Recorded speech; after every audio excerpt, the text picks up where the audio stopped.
Picture this: a single whispered secret passed between trusted lips in the shadows of a palace, words so explosive they could topple a throne. History is filled with moments like these, when the private scandals of kings and queens spilled into the open like poison, unraveling alliances, sparking wars, and rewriting the fate of nations. These weren't just gossip or idle chatter. Royal secrets held the power to shake entire kingdoms to their core, and once they escaped the gilded halls, there was no putting them back. Take the infamous affair of the diamond necklace that rocked France in the 1780s, a scandal so audacious it implicated Queen Marie Antoinette in a web of deceit, even though she was entirely innocent. The damage was done, public outrage grew, trust in the monarchy crumbled, and whispers of revolution grew louder. This wasn't just about a stolen necklace, it was about the explosive collision of secrecy, power, and the desperate hunger for truth. And it's just one example of how royal secrets didn't just change lives, they changed history. That's what we're uncovering today: 25 of the most jaw-dropping royal secrets ever kept, each one a ticking time bomb that detonated with consequences no one could predict. From hidden love affairs that threatened bloodlines to shocking betrayals that turned brother against brother, these aren't just stories, they're the moments that defined empires. So settle in, because we're peeling back the velvet curtains of history to reveal the truths that were never meant to be told. By the end, you'll see the throne, and the people who sat on it, in a whole new light. The young Louis XVII should have been king, his father Louis XVI executed by revolutionaries, his mother Marie Antoinette sent to the guillotine. But the boy who was once heir to the French throne vanished without a trace inside the walls of the Temple prison, his fate becoming one of history's most tantalizing mysteries. Officially, he died at just 10 years old, wasted away by neglect and illness, but whispers spread like wildfire: what if the lost dauphin had escaped?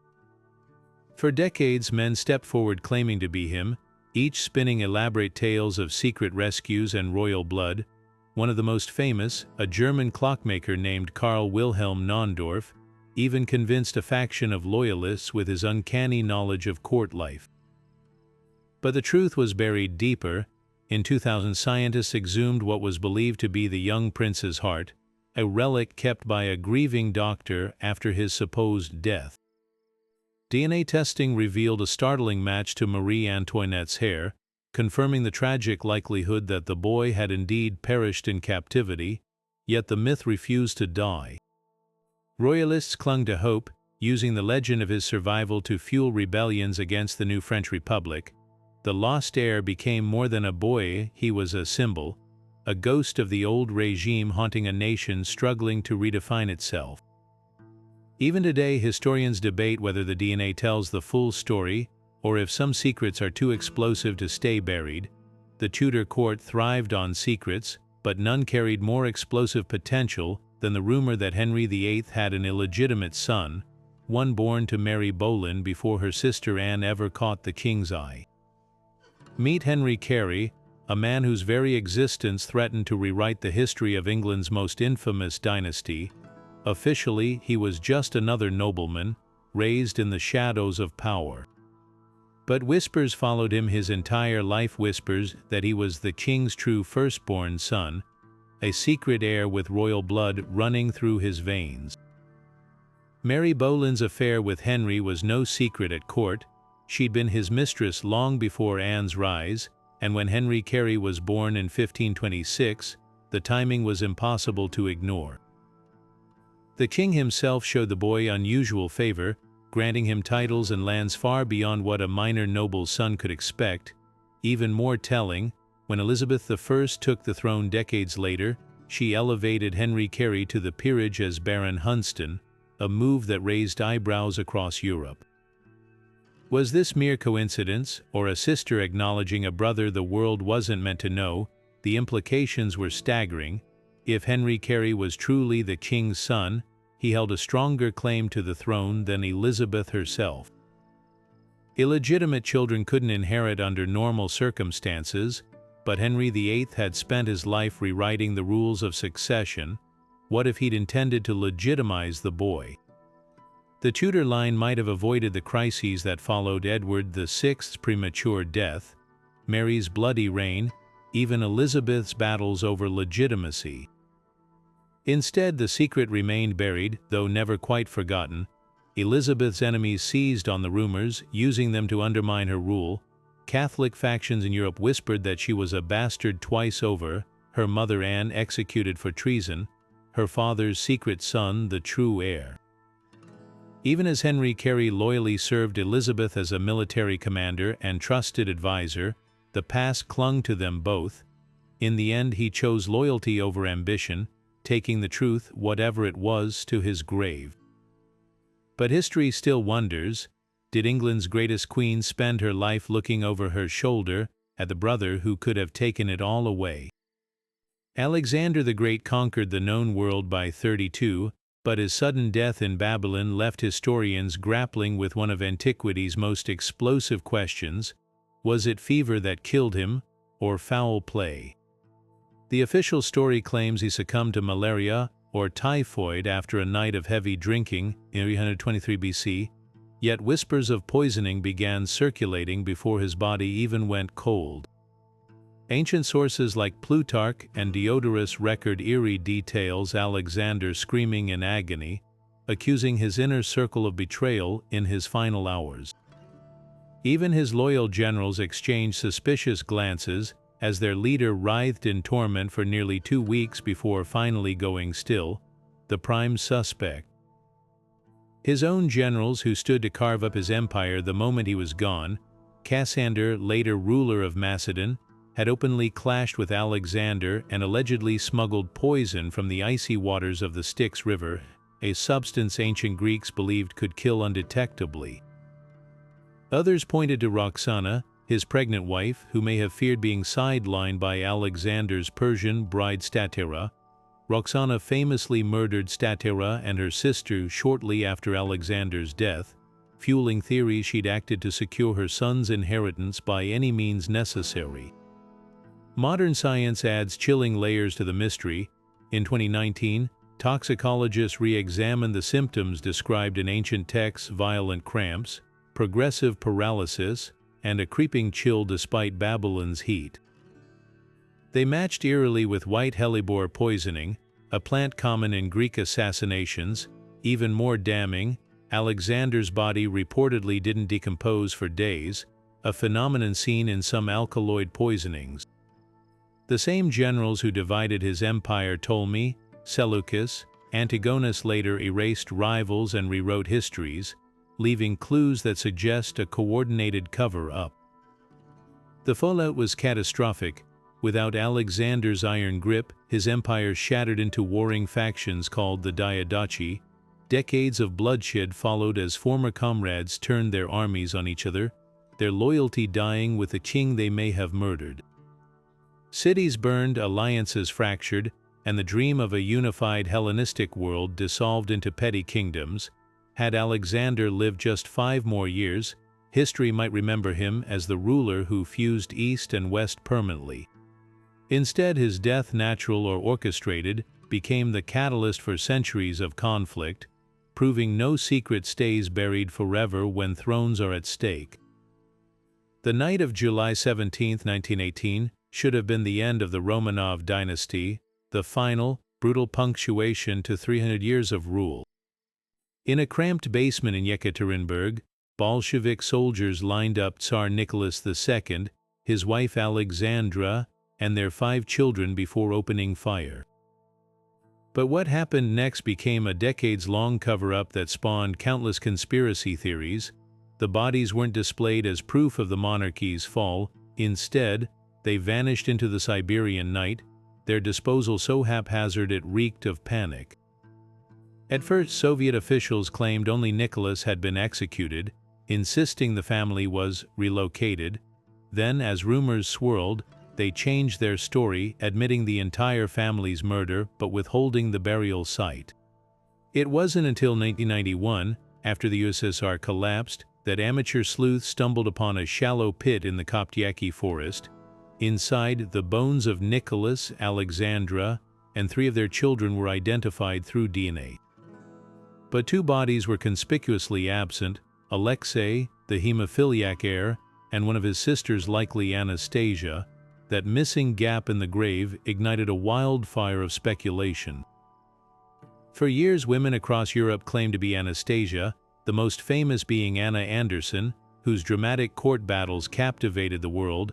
Scientists later proved her a fraud, but the mystery only deepened when, in 2007, a second gravesite was found nearby, this one holding the remains of Alexei and his sister. The grim truth: the killers had separated the bodies to confuse identification, burning some with acid while others were hidden under railway ties. Even the DNA confirmation couldn't silence the doubters. Russian Orthodox Church leaders refused to accept the findings, insisting the entire family had miraculously survived, a belief tangled in politics and faith.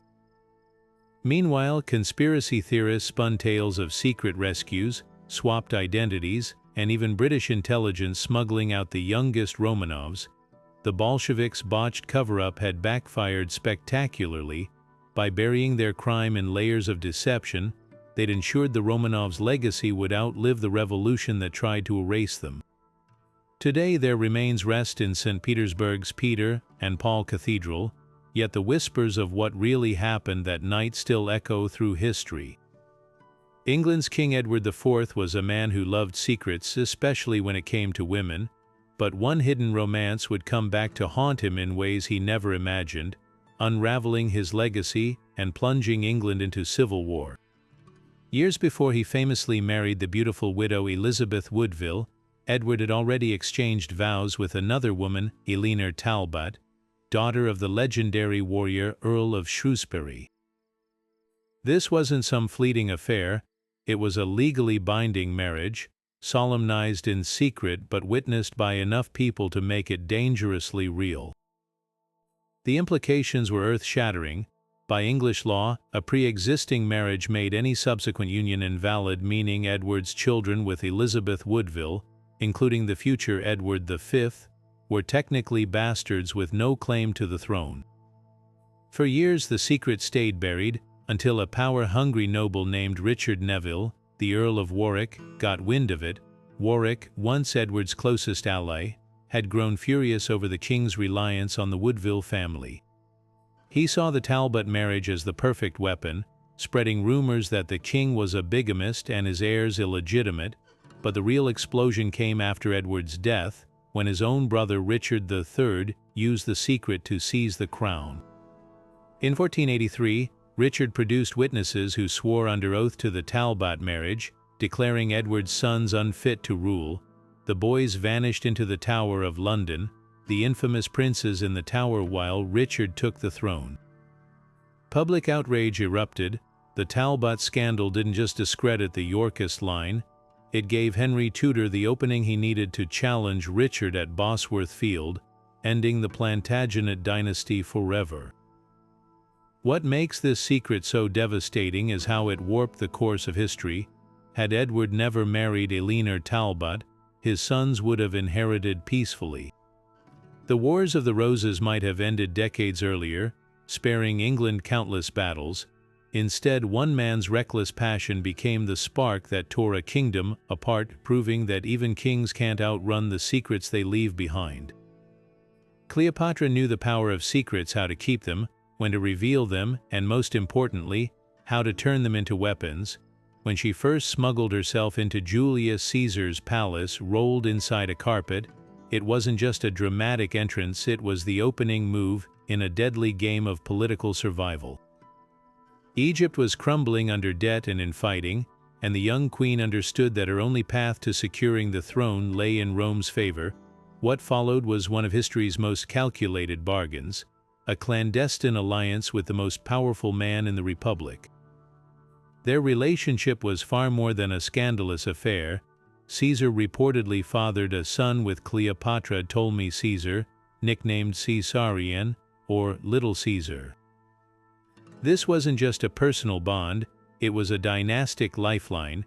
Coins minted during this period show Cleopatra portraying herself as Venus, the mother of Rome's mythical founder, while Caesarion's very existence implied a merging of Egyptian and Roman bloodlines.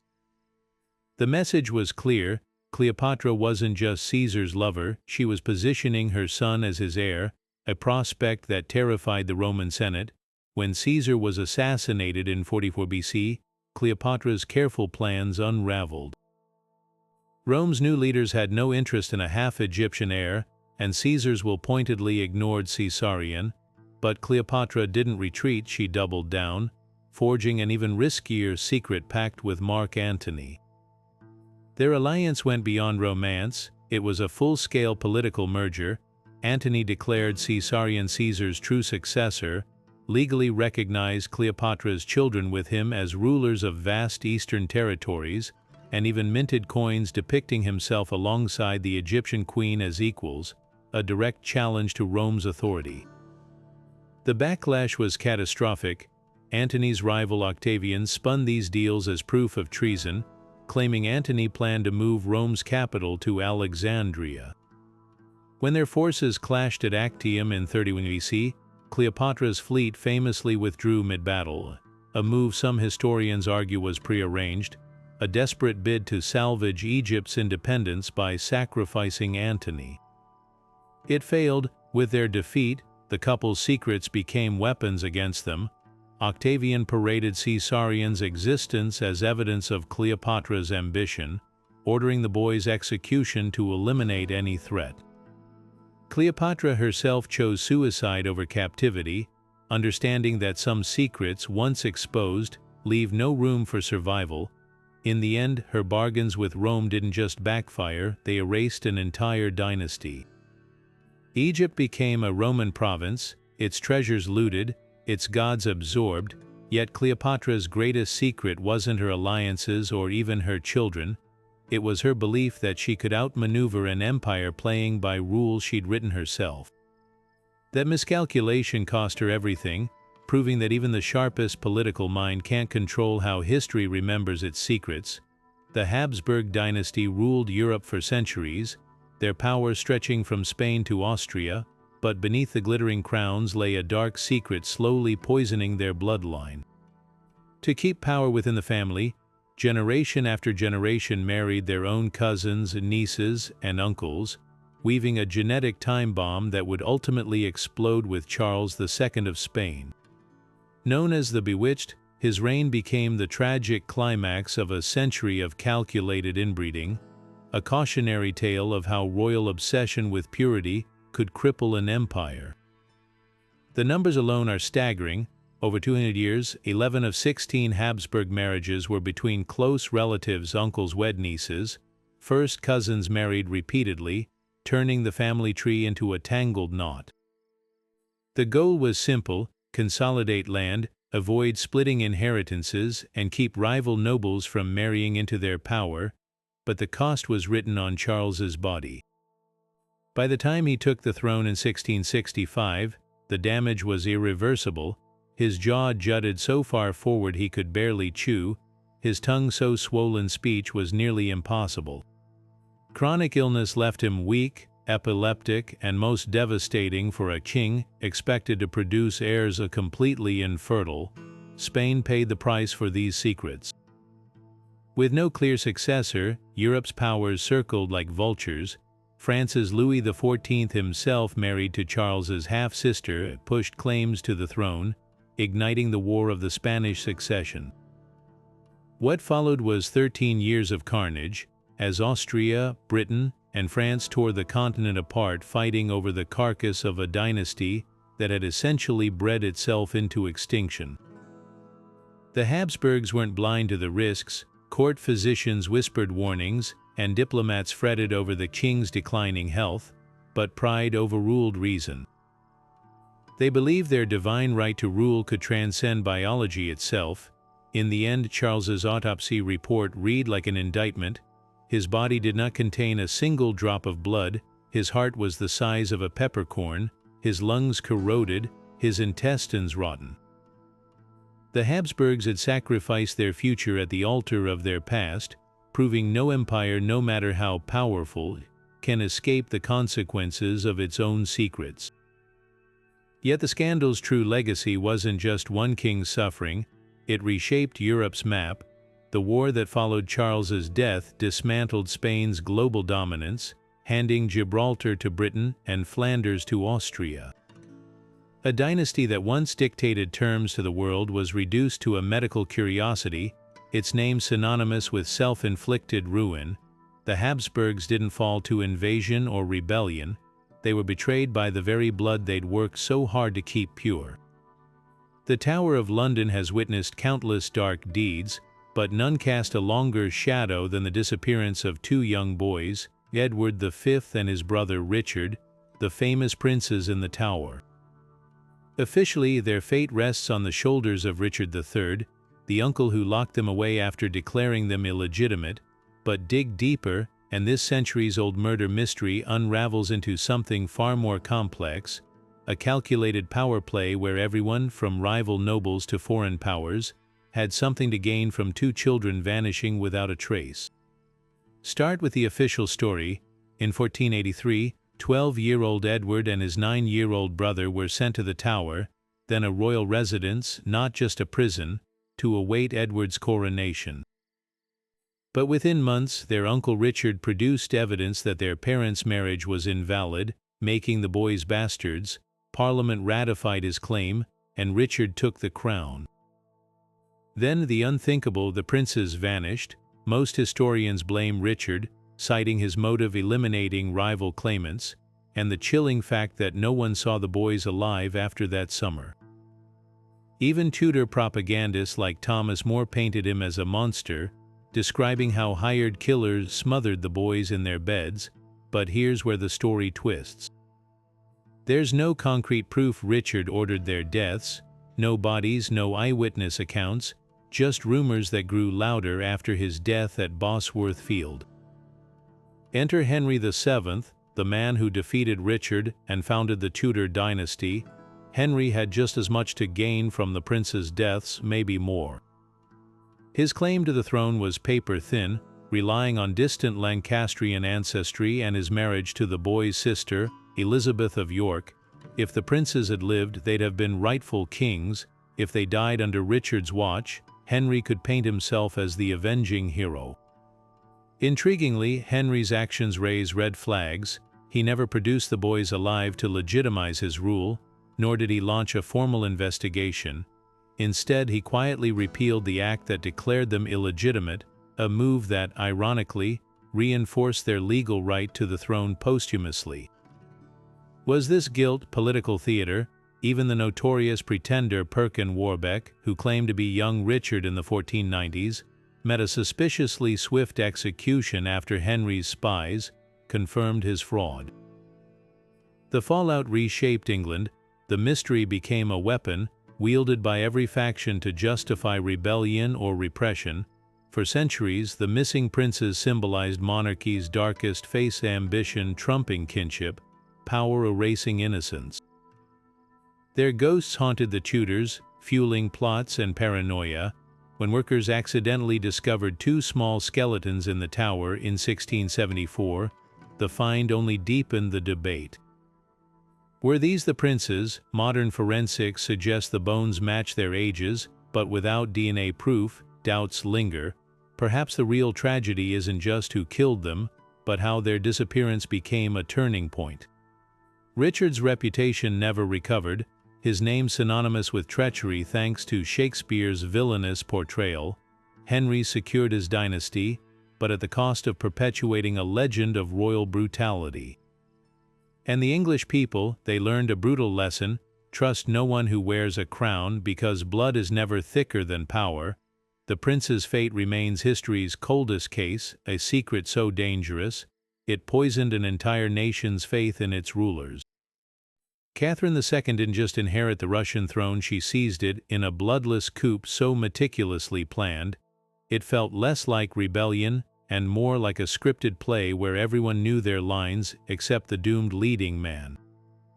Her husband, Peter III, never saw it coming. Just 6 months into his disastrous reign, the German-born Tsar had alienated the military, the church, and the nobility with his erratic behavior and humiliating pro-Prussian policies. Catherine, meanwhile, had spent years quietly cultivating allies, her network of lovers and generals forming the perfect conspiracy. When the moment arrived in July 1762, the coup unfolded with chilling precision. Peter, oblivious, was vacationing at his summer palace when Catherine, dressed in an officer's uniform, rode into St. Petersburg at dawn with the elite Izmailovsky regiment.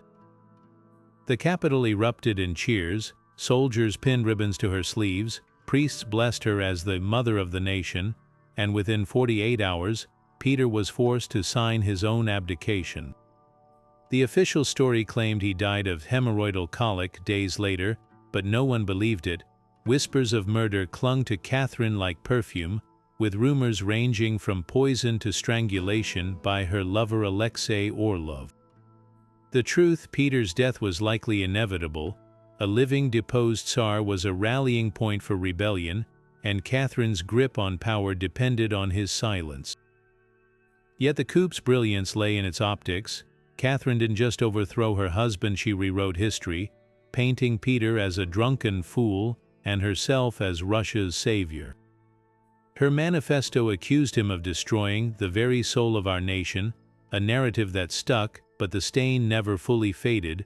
Foreign courts snickered about the whore of the North, and domestic critics framed her reign as built on betrayal. Even her achievements expanding Russia's borders, championing the arts, couldn't drown out the whispers. Had she crossed a line no monarch should cross? The irony: Catherine's coup became a blueprint for legitimacy.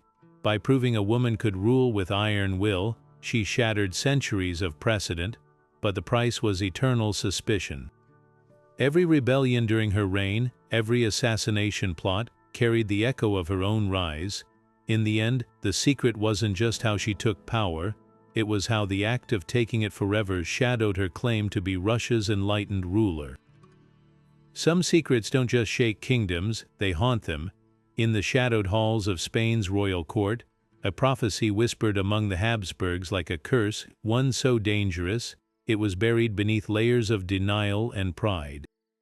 Legend claims that decades before Charles II's tragic reign, astrologers and physicians warned the dynasty that their relentless inbreeding would birth a child, whose body would betray him, and whose death would splinter an empire. The Habsburgs, convinced of their divine right, dismissed it as superstition, but history would prove the prophecy horrifically accurate. Charles's birth in 1661 should have been a celebration.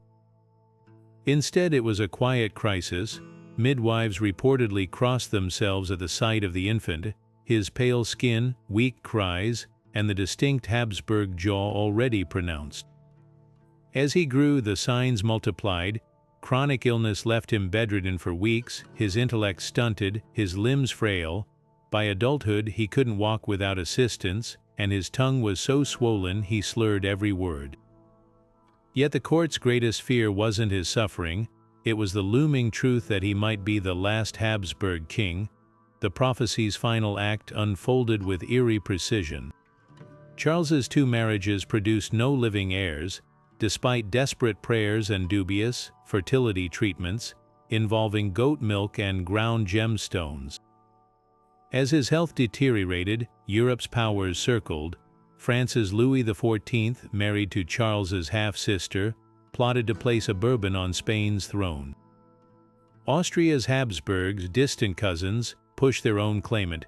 The dying kings will attempted to split the difference, offering Spain to Louis's grandson, Philip, but only if he renounced any claim to France.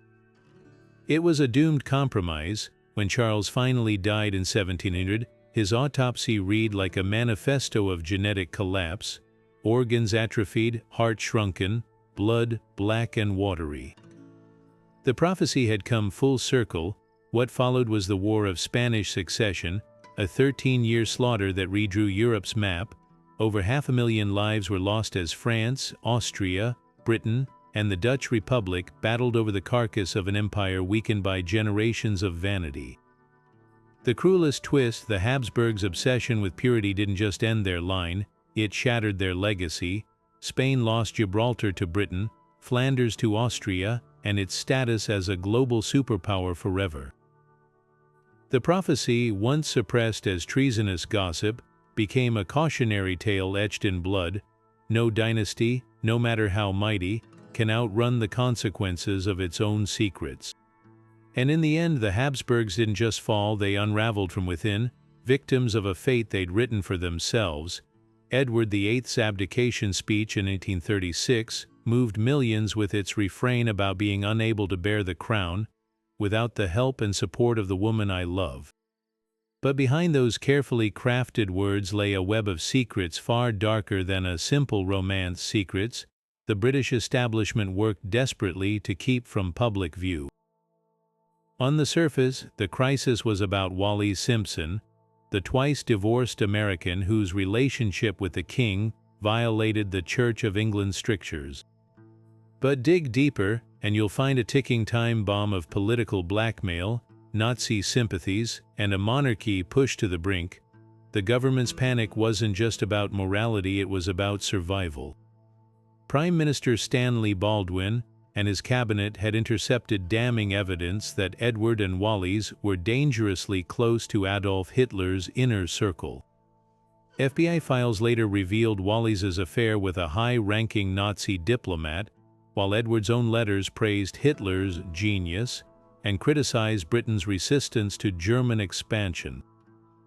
In one chilling 1937 meeting, Edward even suggested to Hitler that sustained bombing of England could force surrender, a treasonous sentiment that would have shattered the monarchy's credibility during wartime. The Church's role was equally explosive.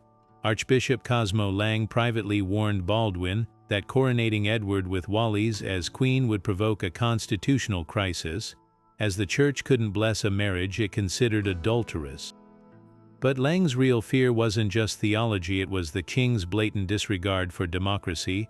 Edward had already clashed with ministers over his refusal to follow parliamentary advice, whispering to aides that fascism was the only system that works.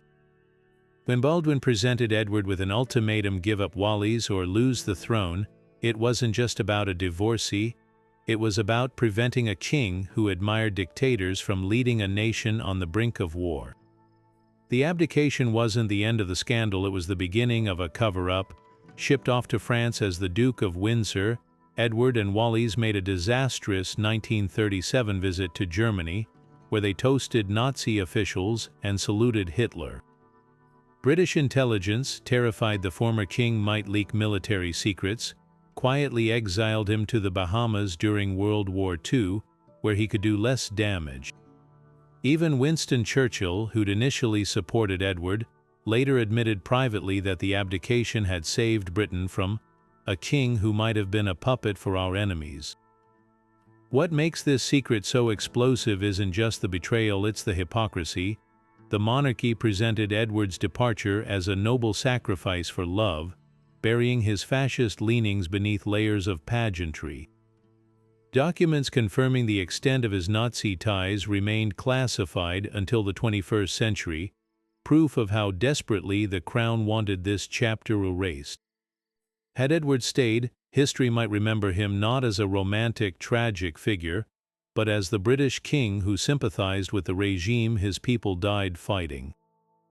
Some secrets don't just shake kingdoms, they rewrite their very soul. King Tutankhamun's golden funeral mask paints the boy king as a serene deity, immortalized in flawless gold. But the reality of his death was anything but peaceful. For decades, historians accepted the official story that Tut died from an accident or illness at just 19.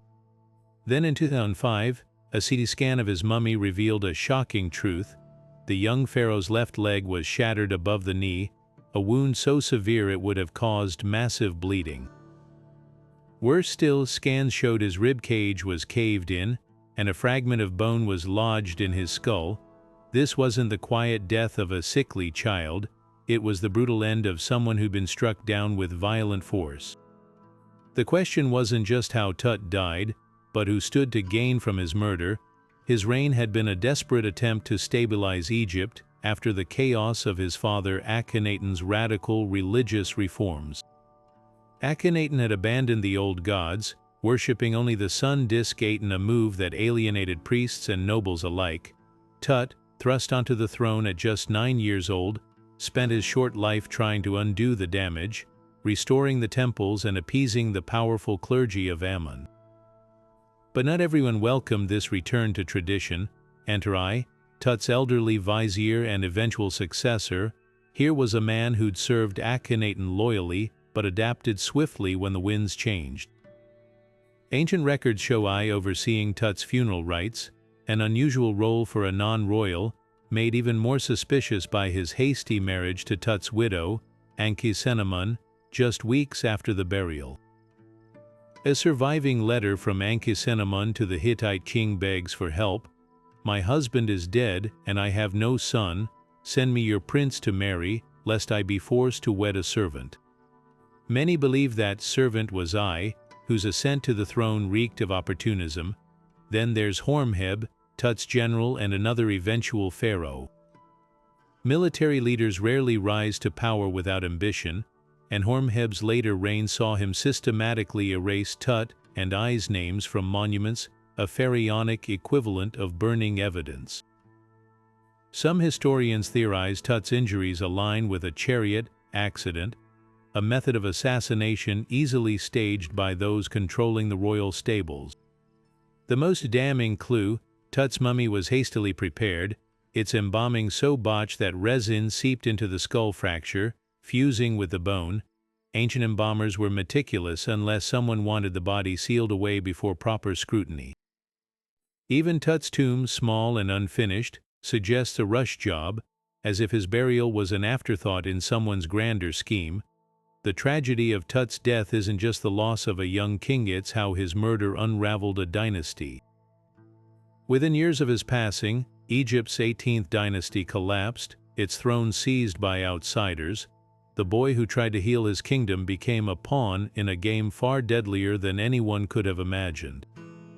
300 years later, his golden mask still glimmers, but the truth behind his empty eyes tells a darker story, one of betrayal written in bone and blood.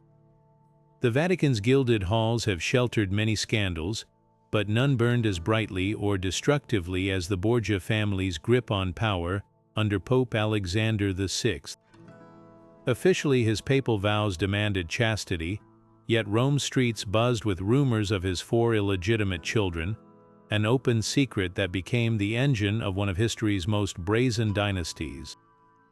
While other popes discreetly favored nephews and cousins, Alexander flaunted his offspring, embedding them in the heart of church politics with ruthless precision.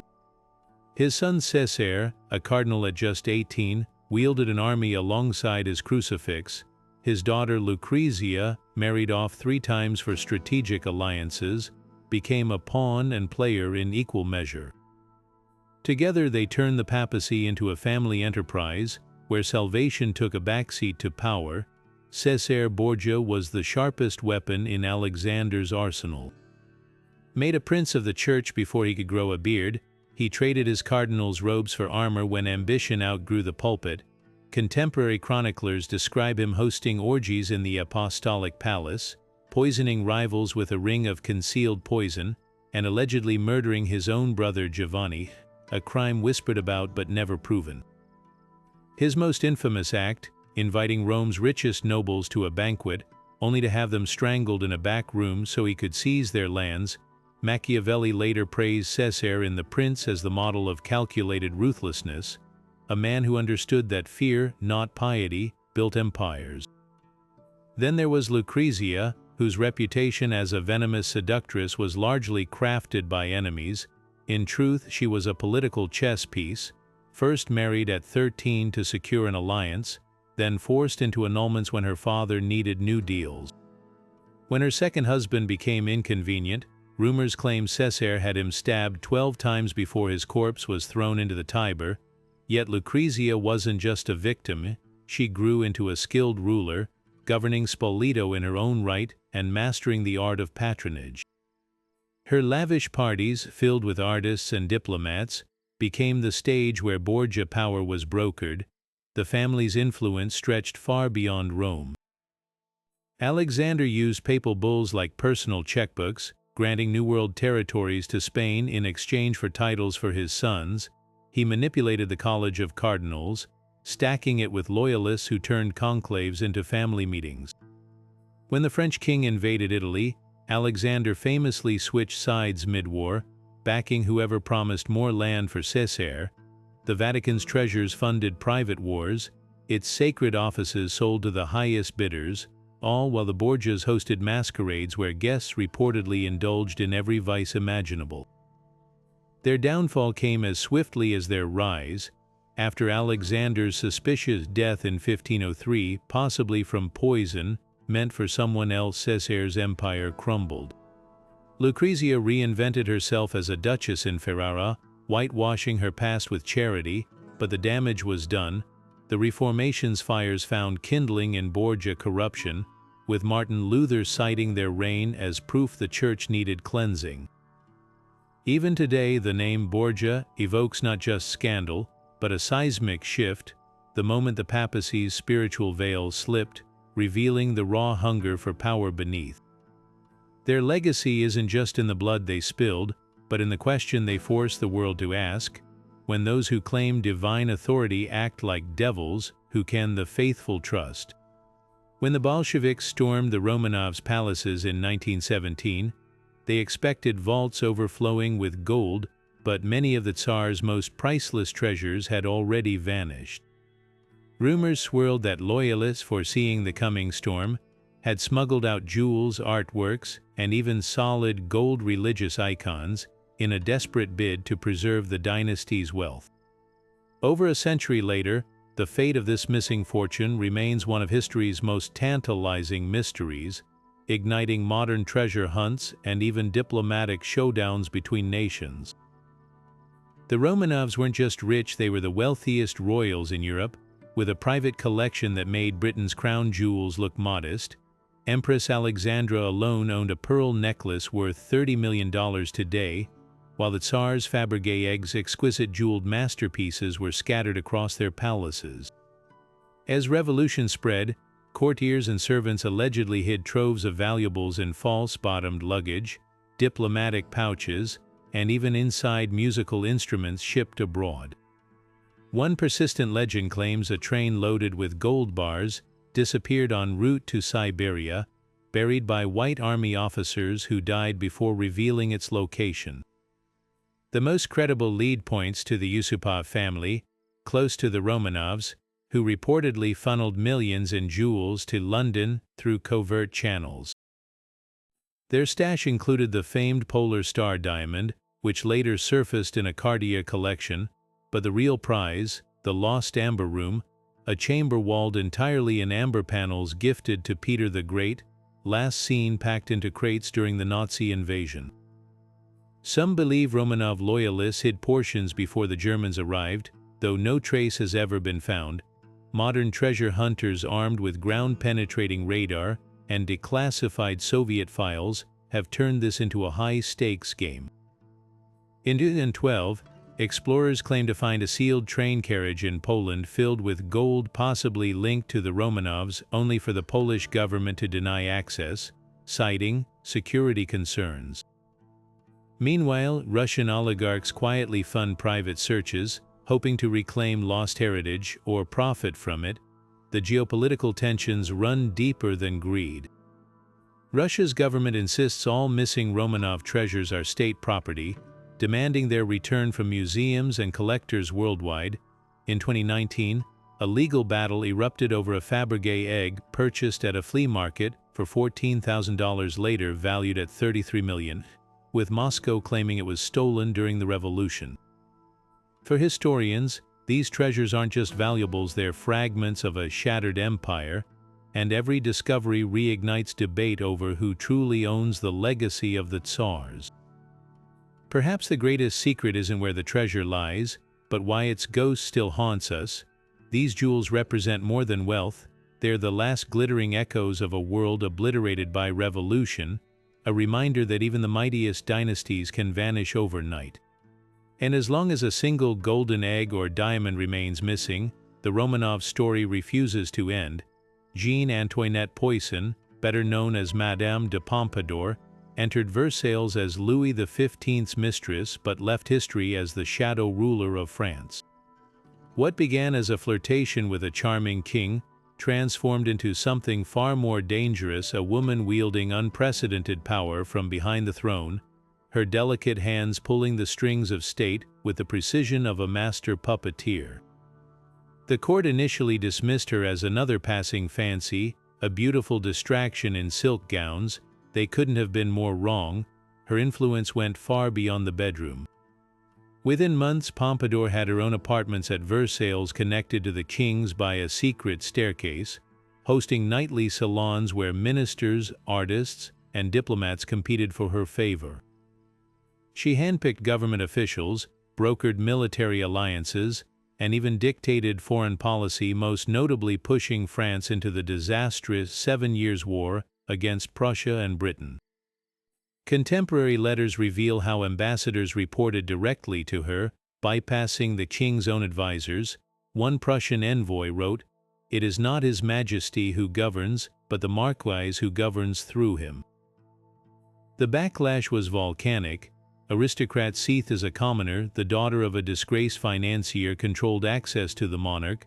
Pamphlets circulated through Paris depicting her as a spider at the center of a corrupt web, draining France's treasury to fund her whims. She spent lavishly on porcelain factories, theaters, and the Petit Trianon Palace, while peasants starved. The clergy condemned her as a heretic for protecting Enlightenment thinkers like Voltaire, whom she installed in the royal court. Even her alleged inability to bear the king more children became political ammunition, with rivals whispering she'd bewitched Louis to maintain her hold. But Pompadour's greatest secret wasn't her power, it was how openly she flaunted it. While past royal mistresses operated discreetly, she reveled in her role, commissioning portraits that showed her holding state documents or standing beside globes like a conqueror. This audacity proved her undoing. By the time she died in 1764, exhausted by court intrigues and tuberculosis, she'd become the perfect scapegoat for France's decline.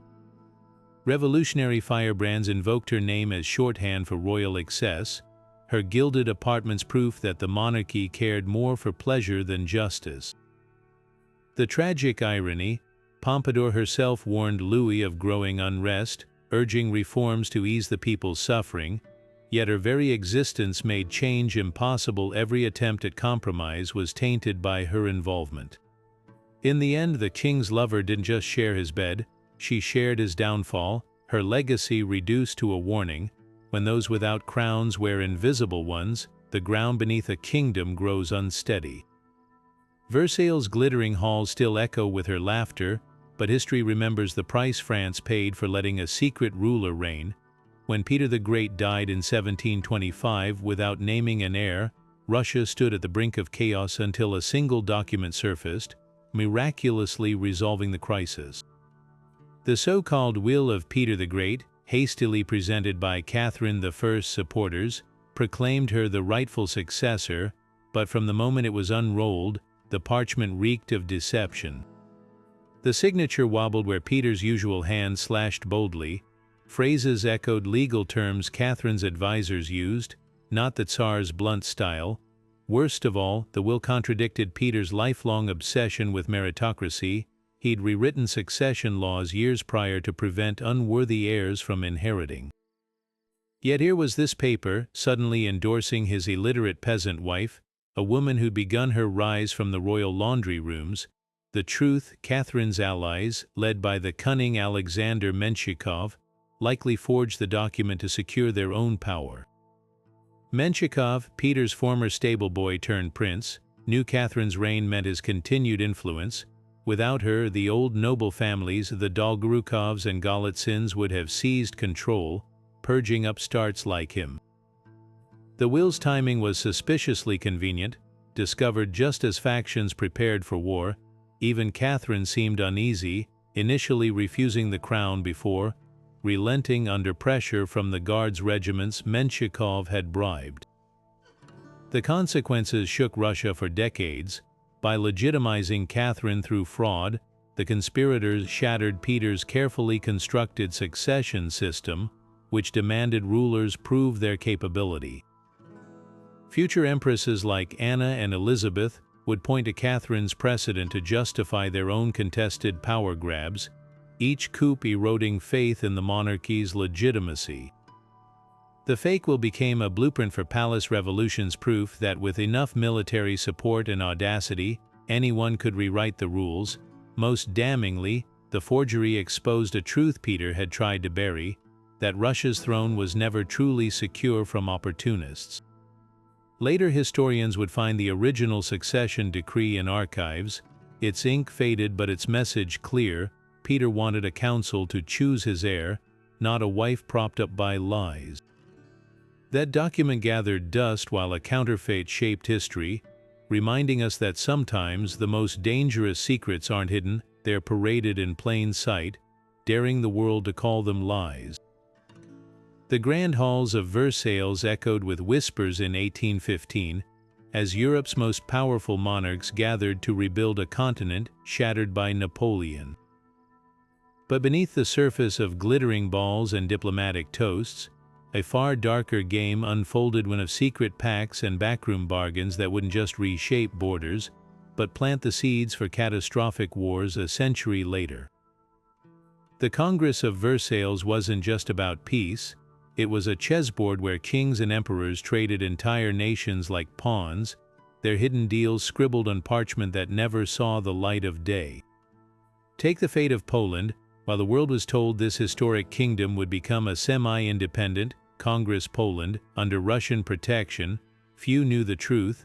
Tsar Alexander I had already secretly promised Prussia and Austria chunks of Polish land in exchange for their silence. The Polish people, dreaming of true independence, awoke to find their country carved up, a betrayal so bitter it fueled revolts for generations. Similarly, France's borders were redrawn not for stability, but vengeance. Prussia's King Frederick William III, still seething over Napoleon's humiliations, pushed to strip France of the Rhineland, a move Britain privately supported to weaken its oldest rival.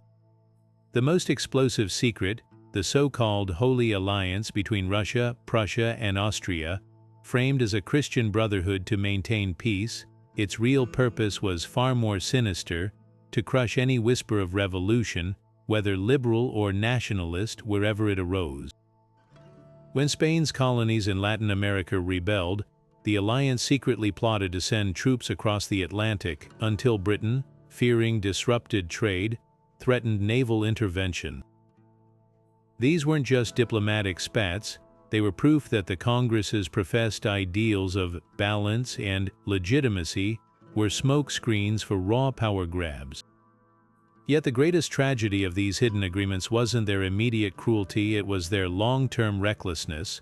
By ignoring the rising tide of nationalism in Germany, Italy, and the Balkans, the monarchs created pressure cookers that would explode in 1814. The arbitrary borders drawn at Versailles stoked ethnic tensions, like placing German-speaking Alsace under French rule or handing Norway to Sweden against its will.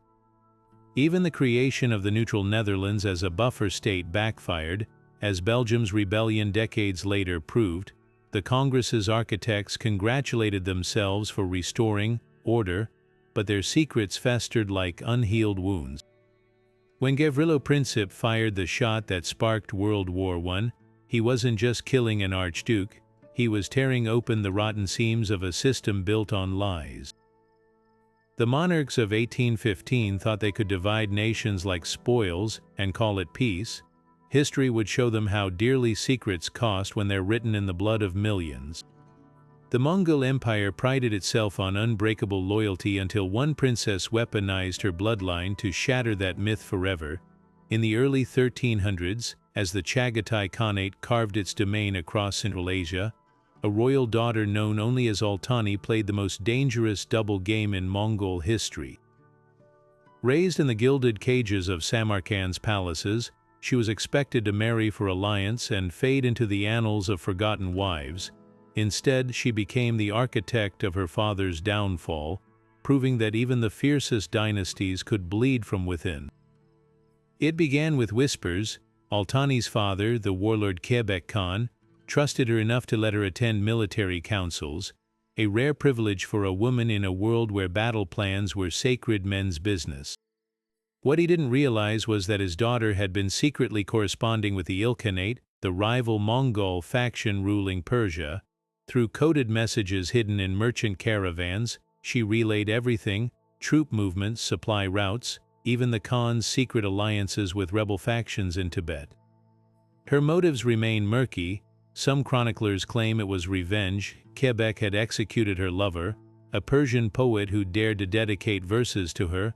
Others insist she was a pawn of the Ilkhanate spymasters, seduced by promises of power.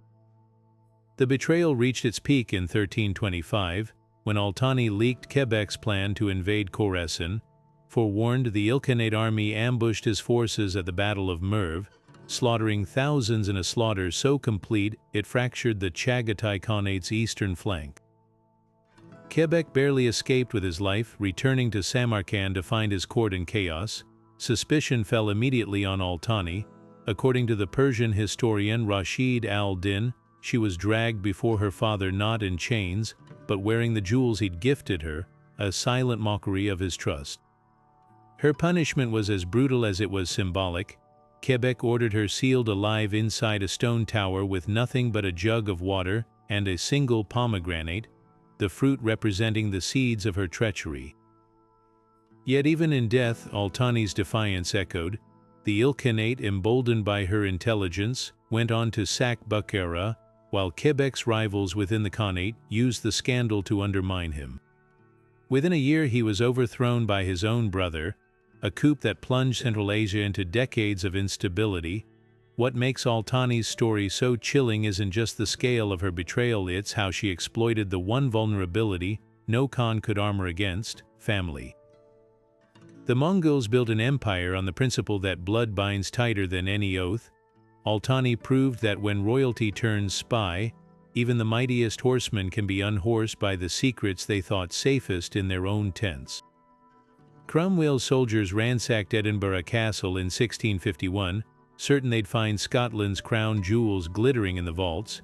The honors of Scotland, the ancient crown, scepter, and sword of state, weren't just symbols of monarchy, they were the beating heart of Scottish defiance. But when the English troops burst into the crown room, all they found were empty velvet cushions. The treasures had vanished, as if spirited away by ghosts. What followed was a cloak and dagger rescue mission so daring, it's still celebrated as Scotland's greatest act of silent rebellion.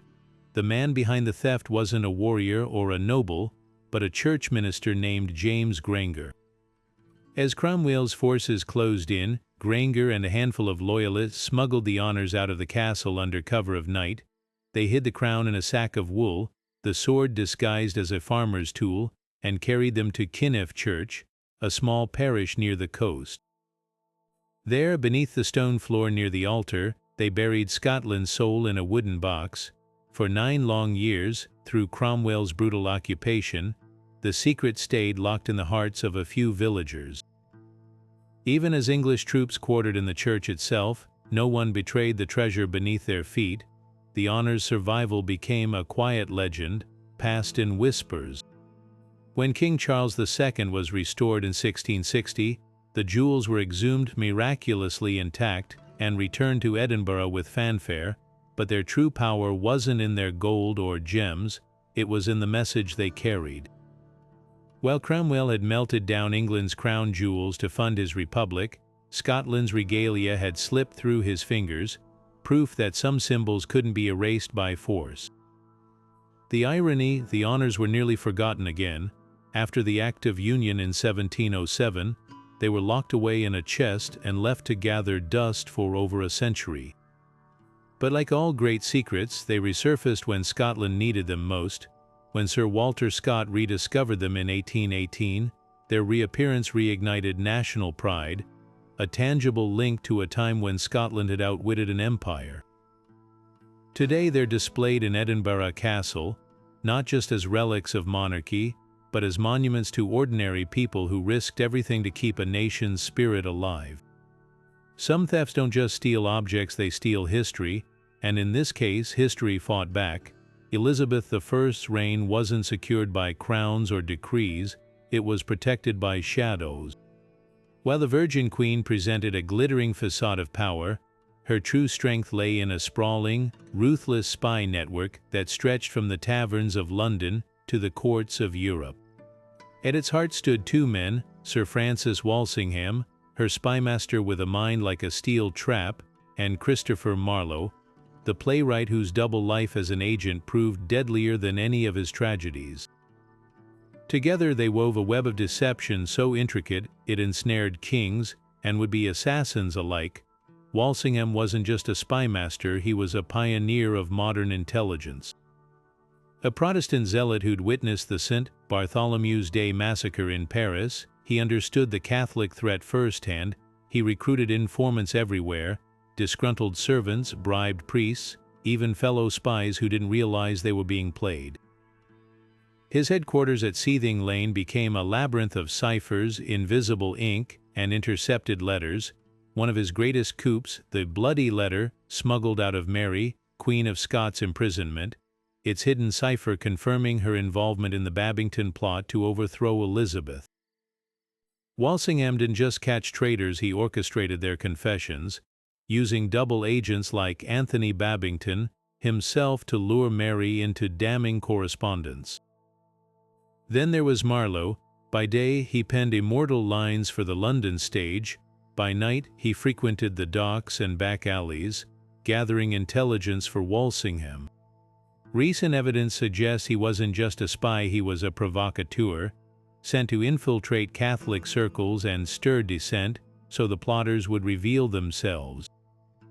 His sudden violent death in a Deptford tavern in 1593 reeks of espionage.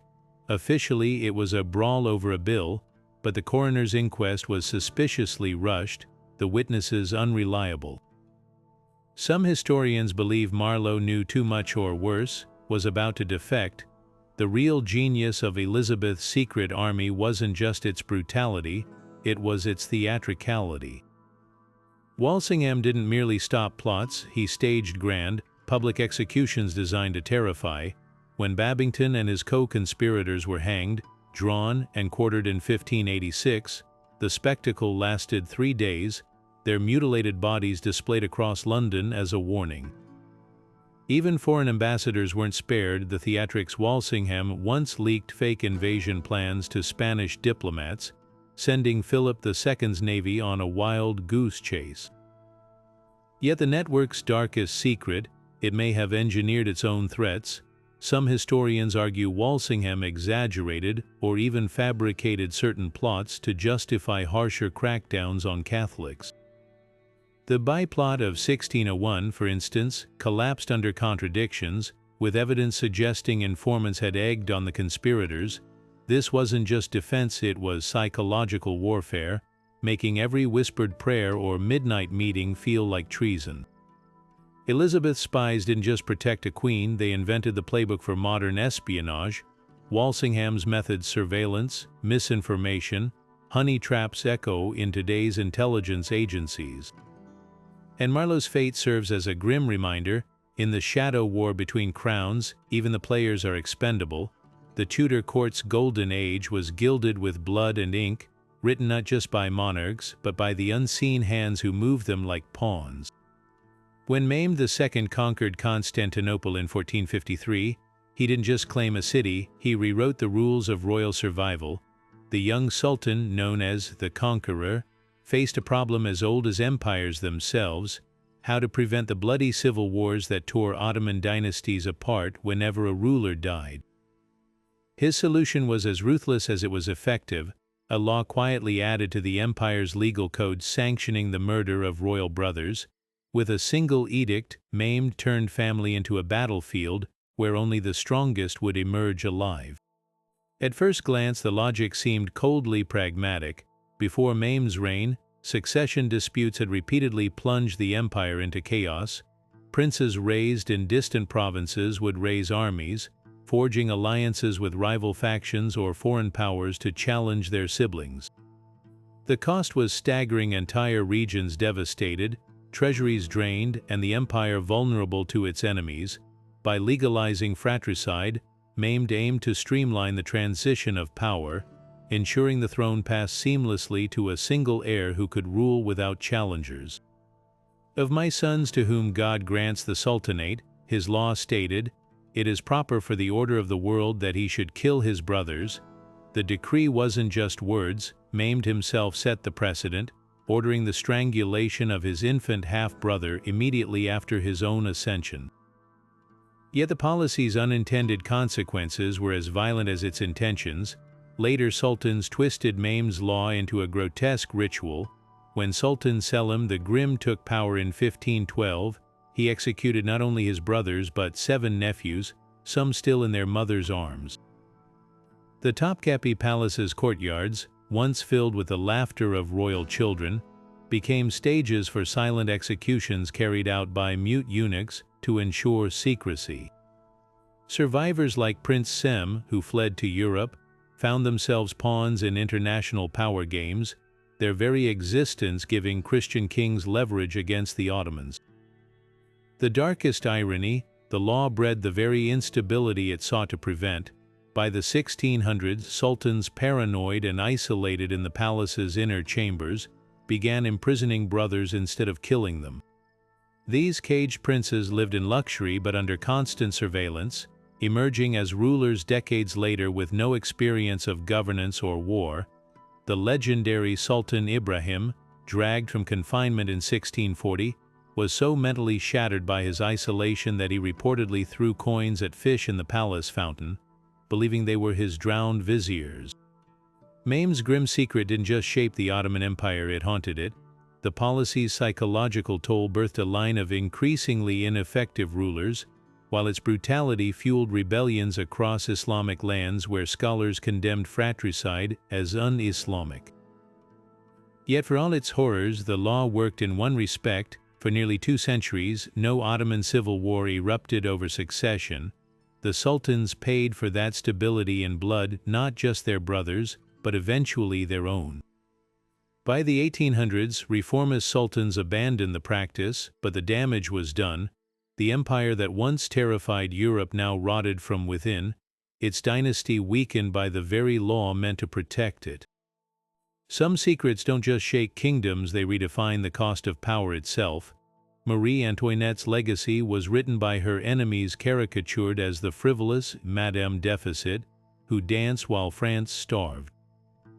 But tucked away in a Vienna archive for over 2 centuries lay a small leather-bound journal, its pages filled with cramped handwriting and stained with what experts believe are tear marks. When historians finally deciphered the cipher, she used a complex system of symbols and Greek letters. The real queen emerged from the shadows. These weren't the musings of a heartless spendthrift. They were the raw, unfiltered confessions of a terrified mother trapped in a gilded cage, watching the world she knew crumble around her. One entry from 1789, just months before the storming of the Bastille, cuts particularly deep. "The Dauphin coughs blood again tonight, and I am told it is God's punishment for my excesses. If only they knew how little I care for diamonds when his small hand trembles in mine." The words shatter the myth of her indifference, revealing a woman acutely aware of how her reputation endangered her children. Elsewhere, she vents about the suffocating rituals of Versailles, not with the petulance of privilege, but the exhaustion of a foreigner never allowed to breathe. "Today 37 ladies watched me eat a single pear, 37, and when I begged for privacy with my own infants, they called it Austrian eccentricity." The diary's most heartbreaking passages come after the family's forced move to the Tuileries. In cramped script, she describes teaching her daughter Madame Royale to sew hidden pockets into her dresses, so if we must flee, she can carry bread. Another entry details bribing a guard to smuggle in warm stockings for the ailing Dauphin, whose condition worsened in the drafty palace. Even as mobs chanted for her head, her focus remained fiercely maternal. "Let them hate me, but spare Louis Charles." He is only 4. What sin can a child commit? Perhaps the most revealing entry is her account of the failed escape to Varennes. While history remembers her panicked mistake leaving the carriage to demand fresh horses, exposing their identities, the diary paints a different scene. The children were crying from thirst. I would have faced 1,000 revolutions to bring them one sip of water. This wasn't recklessness, it was the desperate calculus of parenthood overriding political survival. The final pages grow increasingly fragmented, her handwriting shaking as she records nightmares of red crowds and severed locks of her children's hair tucked between the pages like relics. By the time she writes, "Pray for us, though I fear God has turned his face away," the ink bleeds as if written through trembling fingers. The last entry, dated the night before the royal family's arrest, simply reads, "Teach them to forgive." These decoded words force us to confront an uncomfortable truth. Marie Antoinette wasn't the villain of the revolution, nor its saint. She was a flawed, frightened woman who loved her children in a world that had already decided her guilt.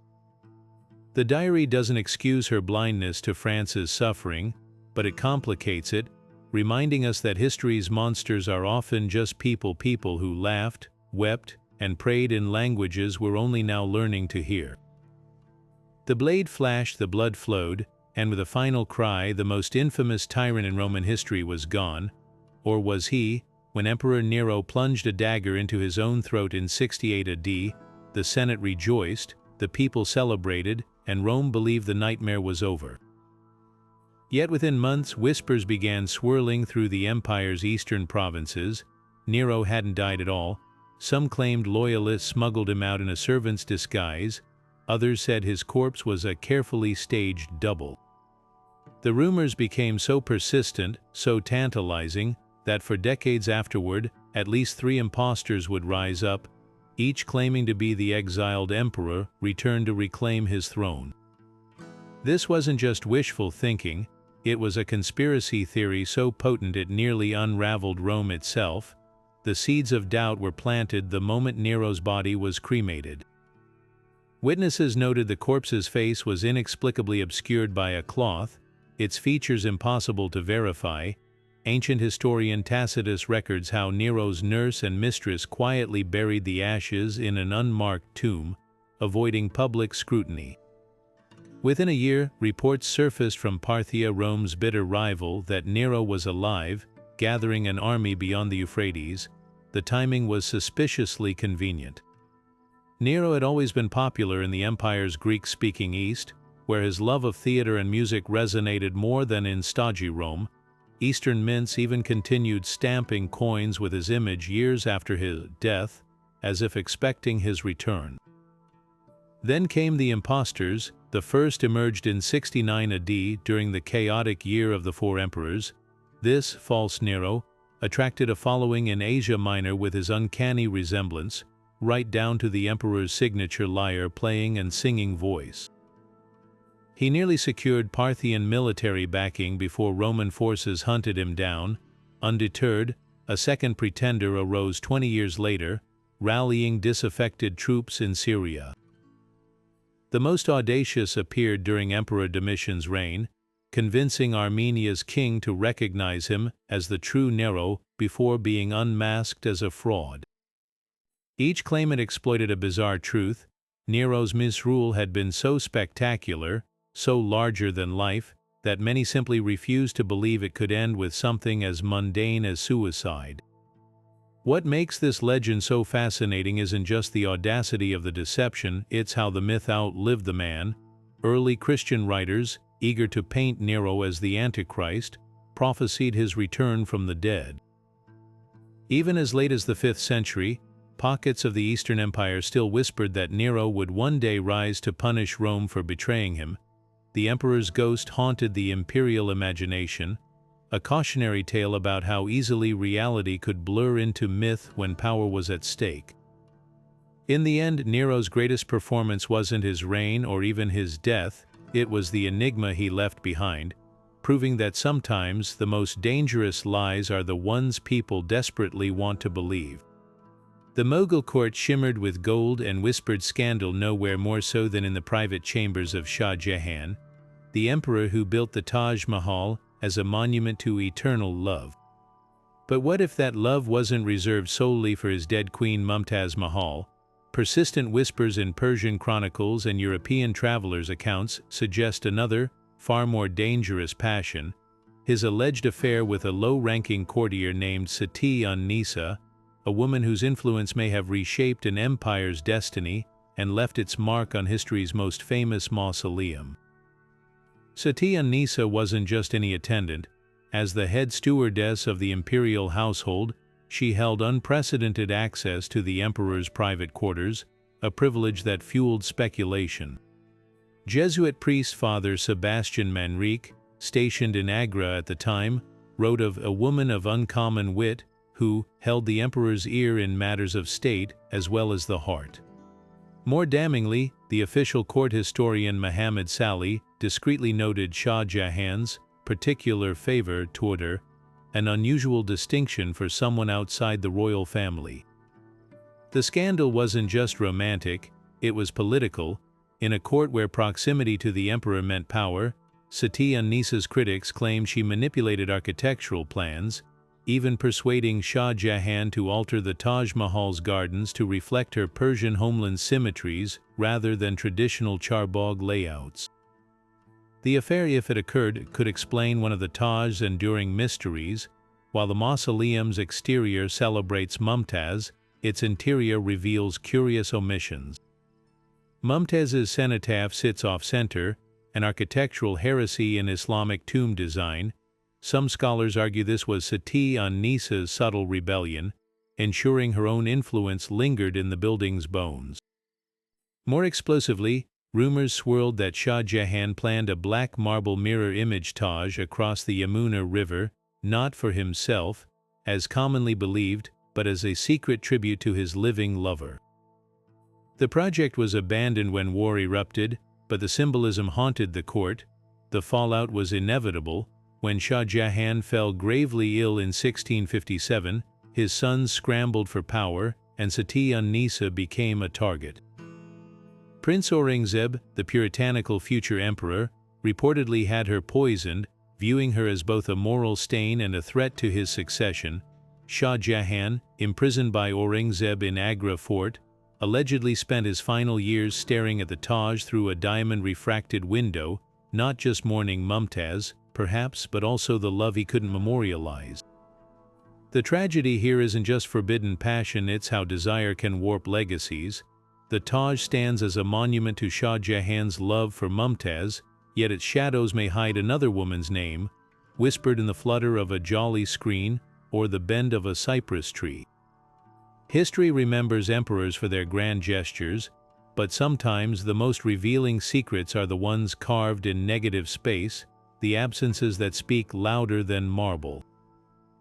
The British Crown prided itself on standing firm against Nazi Germany, but locked away in the royal archives lay documents so explosive, their existence was denied for decades.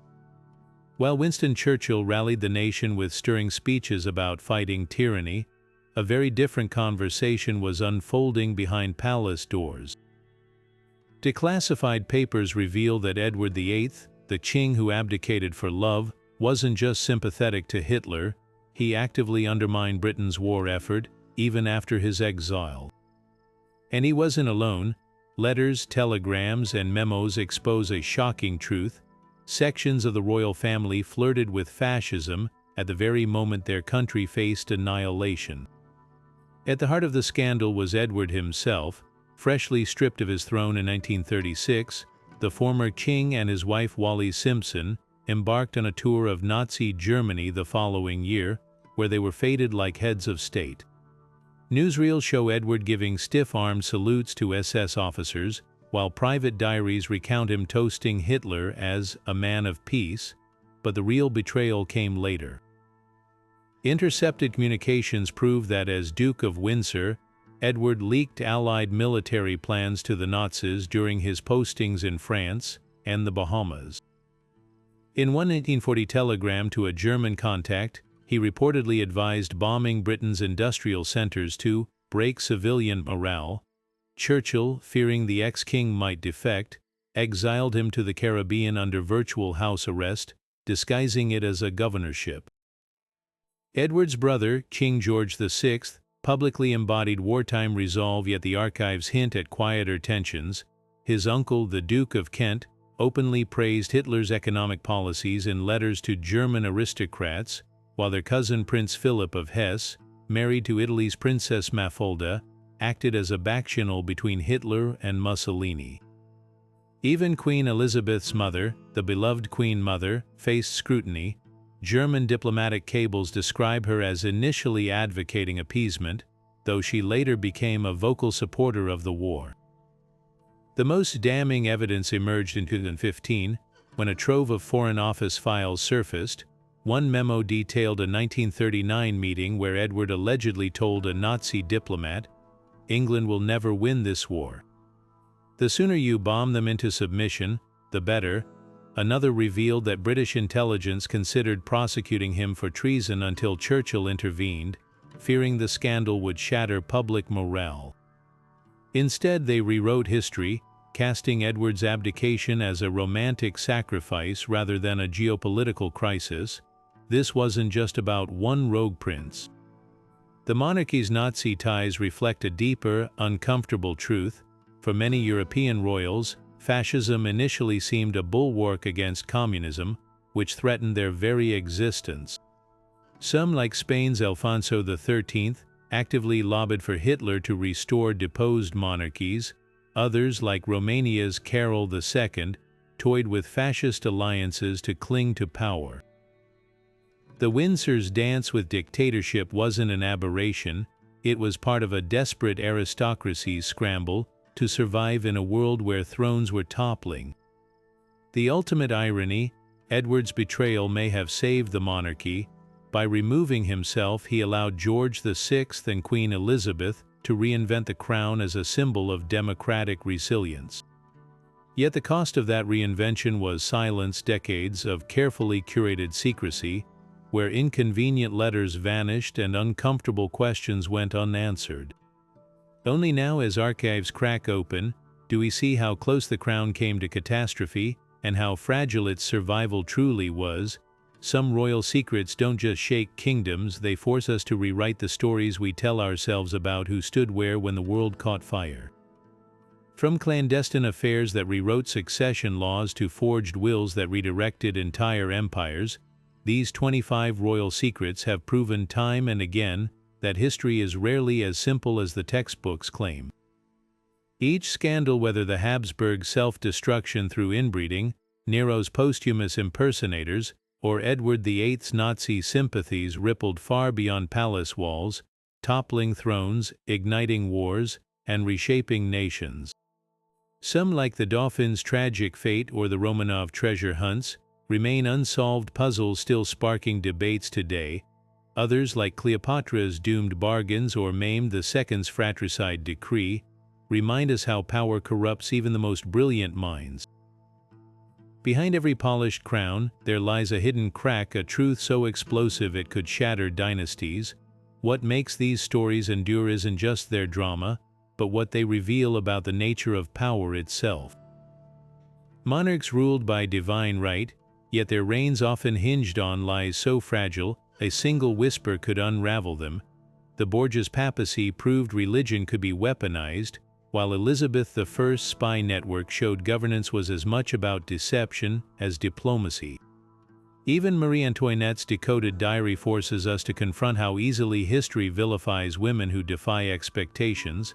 These aren't just tales of the past, they're mirrors reflecting our own world, where spin doctors replace courtiers and secrets still sway governments. So the next time you hear a polished official narrative, ask yourself, what's buried beneath? History belongs to the storytellers, but truth lingers in the gaps, the contradictions between royal portraits and private letters, between triumphant edicts and panicked scribbles in diaries. Which of these secrets shocked you the most? Was it the Tudors' hidden heir, the poisoned heart of Alexander the Great, or the Scottish minister who outwitted Cromwell to save a nation's soul? Share your favorite mysteries below and don't forget to subscribe. Behind every throne, there's always another secret waiting to be exposed, and we're just getting started.